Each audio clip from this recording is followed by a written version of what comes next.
al Día con Hernán Higuera.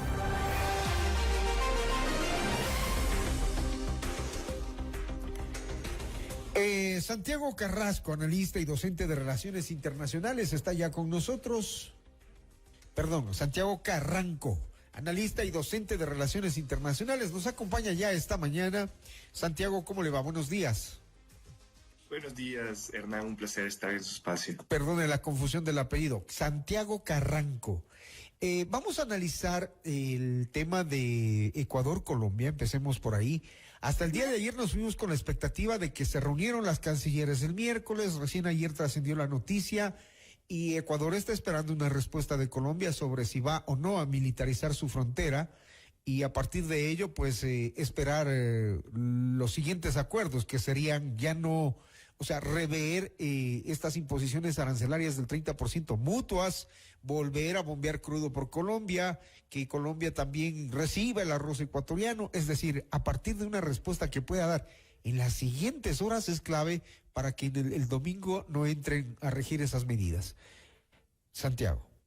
En efecto, Hernán, a ver, yo creo que cuando en Davos se da justamente este comunicado, habían varias hipótesis que se manejaban. La primera era que era una respuesta efusiva y contextualizada muy parecida a lo que pasó con México en su momento, que se anunciaron medidas arancelarias que después no se ejecutaron y que después se preguntó directamente a la Cancillería que qué pasó con eso y nadie tuvo realmente una respuesta. No obstante, esta vez Colombia tuvo una respuesta bastante rápida. Entonces se anunciaron las medidas arancelarias y Colombia instantáneamente tuvo una respuesta también de las medidas que lo va a hacer.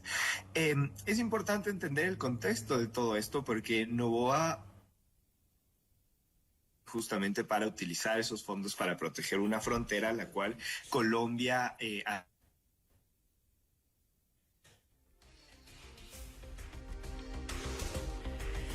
No sé si vamos a restablecer la conexión que se nos quedó suspendida.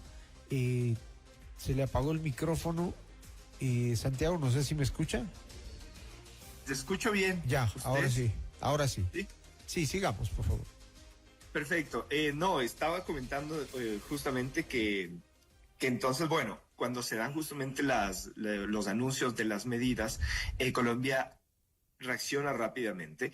Y esto también va a ser importante entenderlo. ¿Por qué? Porque en relaciones internacionales... No, vamos a ver si lo hacemos por llamada telefónica, si podemos cambiar también la locación porque está no con muy buena señal de internet. En todo caso, les contábamos que este jueves las cancillerías de Ecuador y de Colombia se reunieron a puerta cerrada en Panamá, en donde se desarrolla el Foro Económico de América Latina y el Caribe.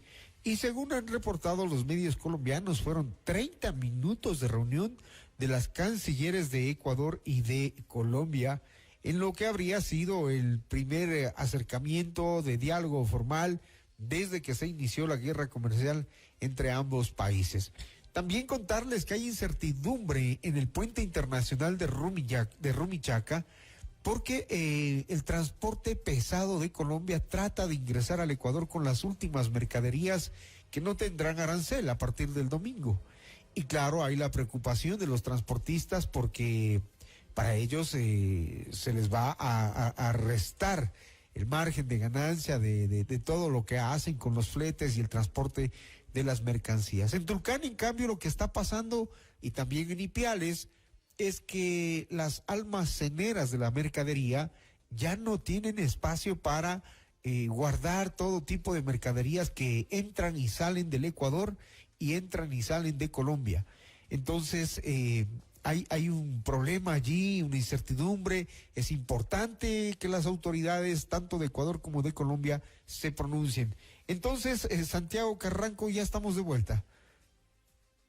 Sí, lo siento, no sé qué problema existió, yo seguía hablando en sí, pero bueno, no, rápidamente les comentaba, en relaciones internacionales nosotros tenemos una teoría de la interdependencia y esta teoría habla de vulnerabilidades y sensibilidades. Claramente la relación Ecuador-Colombia es una relación sensible, pero que si nosotros hacemos un análisis rápido sobre lo que está dentro de la mesa, Ecuador puede tener mayores sensibilidades que Colombia y vamos a dar cuenta de esto. Nosotros en efecto sí tenemos un déficit comercial de 1.000 millones, pero instantáneamente no podríamos suplir ese déficit con oferta nacional y tampoco podemos y tenemos las cadenas productivas en este momento o los encadenamientos para poder tenerlos justamente desde otros socios.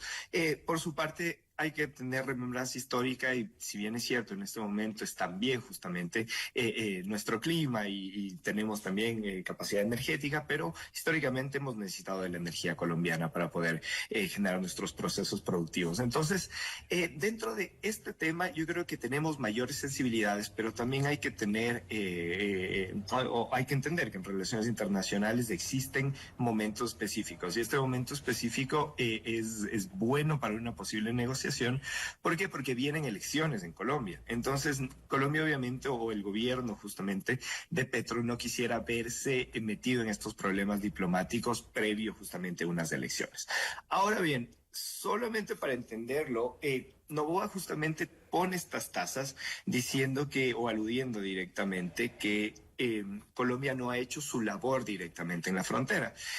Pero el gobierno de Petro también envía un informe técnico diciendo que ellos sí lo han hecho, o sea, que sí tienen control territorial dentro de esta zona. Aquí es donde yo también tengo ciertas dudas específicas. ¿Por qué?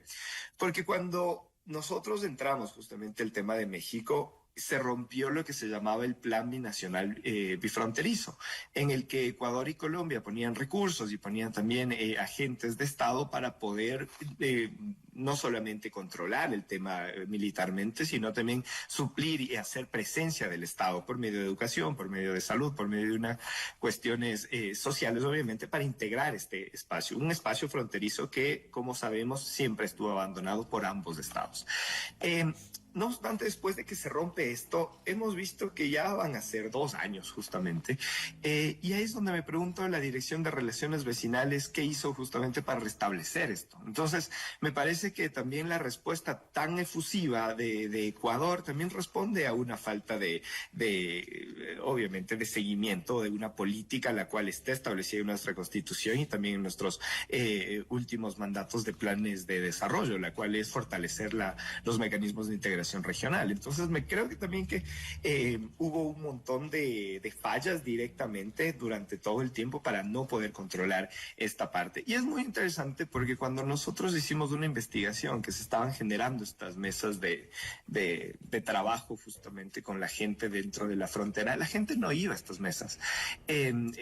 Colombia, Ecuador llegaron ahí con recursos, dijeron, bueno, ¿qué necesitamos aquí para poder desarrollarse? Y la gente simplemente no quería ir.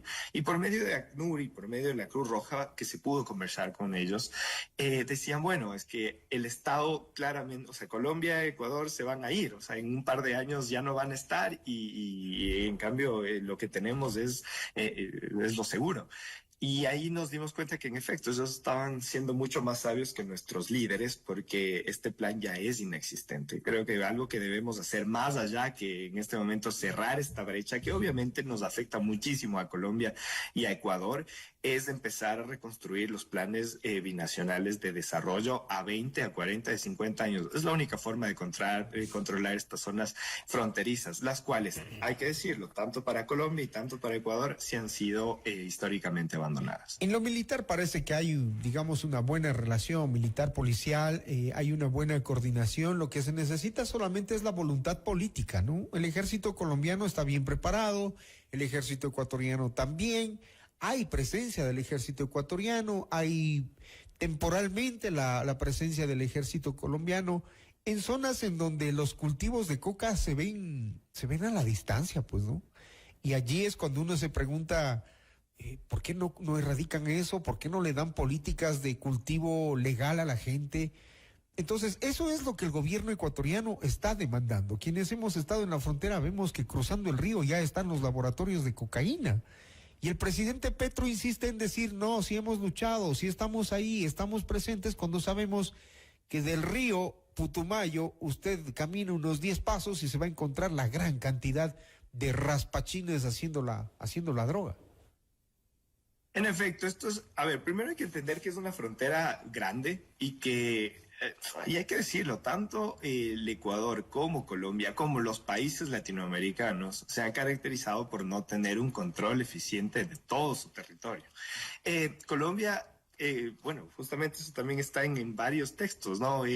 Por tener, o por tanto los países todos latinoamericanos, incluido Colombia, por ser países altamente concentrados y centralizados. ¿Qué quiere decir esto? Que el Estado se concentra en las grandes ciudades y obviamente la ruralidad queda de una u otra abandonada. Esto ha sido abandonada. Y esto ha sido cooptado por instituciones informales y sabemos que ahora, y esta es una lectura buena que hizo el presidente Noboa en Davos, en la cual con su primera parte de la exposición estuve completamente de acuerdo, que el tema del narcotráfico es un tema de corporaciones transnacionales, que es un tema que se va justamente del Ecuador, se va de Colombia, se va de un montón de espacios formales que conocemos y que opera obviamente a un nivel regional, a un nivel mundial. Aunque yo creo que al presidente Noboa le falta conocer el territorio en la frontera, porque él no... Definitivamente. Él habla en base a lo que a lo que le cuentan sus ministros. Otra cosa sería irse a la frontera, mirar y darse cuenta de la magnitud de la problemática, pero también a Petro le hace falta lo mismo, ¿no? Justo a eso iba, porque creo que esa parte la tienen súper clara. La segunda parte que la tienen clara es que el problema no solamente es securitario, por fin, sino que el tema es la pobreza. O sea, sí, claro. No existen obviamente oportunidades en lo formal y como lo tenemos también escrito en nuestros estudios que hemos hecho sobre frontera, las personas confían más en lo informal, confían más incluso en las únicas instituciones que confiaban en la frontera, que confiaban, digo, porque este estudio fue hace 5 años, era la ACNUR y era la Cruz Roja, pero claramente no confiaban en el Estado. Y ahí es donde no estoy de acuerdo en la siguiente parte, porque en la siguiente parte de la exposición de Davos se nos dice que el Ecuador está con unos muy buenos niveles de pobreza y pobreza extremos, o sea, tenemos muy bajos niveles del tema, que hemos mejorado nuestros temas de seguridad y esto realmente no se siente. Y cuando nosotros vemos las fronteras, que creo que la última vez que le pusimos atención directamente fue cuando pasó el tema lamentable justamente después de la firma de paz, de las disidencias de las FARC, en donde fueron capturados algunos periodistas. Pero ahí nos dimos cuenta de la realidad, ahí nos dimos cuenta que en efecto estos son lugares completamente abandonados por ambos estados. Entonces la presencia estatal y que obviamente los líderes estén ahí y puedan ver las necesidades, creo que es algo imperante. Pero como le digo, más allá de una respuesta efusiva, que yo en varios lugares lo dije, yo creo que la reunión Colombia y Ecuador va a ser lo más rápido posible, porque creo que están conscientes ambas cancillerías y ambas secretarías de comercio que es un balazo en el pie, claro, empezar a ponernos aranceles. Y lo más rápido posible sería hoy, mañana y ya el domingo ya no. Definitivamente, porque en teoría los aranceles de Colombia comenzarían desde el 1 de febrero. Entonces, y los de Ecuador también. Sí. No, Ecuador creo que ya está imponiendo, de lo que tengo entendido, y ejecutó el mandato para que se imponga. Ya tiene el reglamento. Pero claro, tendríamos que evitar obviamente el tema, igual como Colombia ya ejecutó una serie de cuestiones, entonces ya estamos viendo los efectos directamente. Hay que evitar que se ponga un arancel de 20% a todas nuestras canastas exportadoras y lo mismo de Colombia. Esto lo único que haría sería encarecer el precio y la vida de todos nosotros. Creo que todos consumimos regularmente ciertos productos colombianos, de igual manera en Colombia también lo hacen con los ecuatorianos. Y bueno, Santiago, hablemos ahora de el tema Estados Unidos-Venezuela. Donald Trump anunció que ha ordenado que se abra el espacio aéreo de Venezuela, a la vez que habló de buenas relaciones con el gobierno de Delcy Rodríguez, cuando Delcy Rodríguez ayer es tomada el juramento como comandante en jefe de las Fuerzas Armadas. ¿Qué nos dice esto? Yo he visto que, bueno, desde que pasó justamente la extracción de Maduro, la intención específica de Estados Unidos ha sido tener un interlocutor con el que pueda hablar. Creo que con Maduro claramente esto no se podía. Entonces, el cambio de régimen que muchos esperaban se lo está sentando directamente en una construcción de relación entre el régimen, que sigue siendo el mismo chavista, con Estados Unidos. Se condecoró justamente a uno de los secretarios específicos de Estados Unidos, del tema de la DEA, empezó ya a vender directamente o eliminar las sanciones de Estados Unidos para que pueda vender petróleo a Venezuela. También hay un trato específico que con ese dinero que entre, no es que entra directamente, sino se pueden comprar productos estadounidenses. Esto se ve que hay mayor ya abastecimiento y que también hay un montón de ganas de regresar de muchos venezolanos viendo las nuevas condiciones. La apertura del espacio aéreo es algo también que va en concordancia con todo este círculo virtuoso económico y tal vez de más estabilidad política. No digo que sea también lo óptimo, claramente, porque lo óptimo era un cambio de régimen, era respetar los acuerdos de Barbados, era volver a tener elecciones libres, algo que entiendo que está en la Constitución de Venezuela, que tiene que hacérselo. No sabemos de esto si va a pasar o no, pero en este momento vemos que la relación, o por lo menos la interlocución entre Delcy Rodríguez, Marco Rubio, el presidente Trump, está abierta y se está fortaleciendo. Esto es muy bueno porque económicamente puede empezar a generar un círculo virtuoso. Venezuela, sabemos todos los recursos que tiene, sabemos el gran país que es y sabemos obviamente que tenía una maquinaria productiva de las más grandes obviamente de la región y que esto puede empezar a recuperarse y obviamente va a estar, bueno, podría volver a tener en lo económico por lo menos un posible boom. No obstante, ¿cuál es el gran problema? Lo institucional. Creo que en lo institucional, en lo político, todavía falta mucho por hacer. De hecho, Marco Rubio anunció una serie de fases, pero no dijo los tiempos específicos. Entonces, tal vez esta fase de recuperación económica pueda durar 1 año, 2 años o tal vez 10 años. No sabemos eso. Vamos a ver. Nadie sabe realmente cómo responde directamente la economía de un país. Claro, y tan cambiantes son las decisiones políticas en Venezuela también, que están entre respetar las normas del chavismo y obedecer a lo que Donald Trump también les dice, ¿no? Entonces, me imagino qué difícil debe ser para Delcy Rodríguez irse hacia un lado y hacia el otro en un solo día.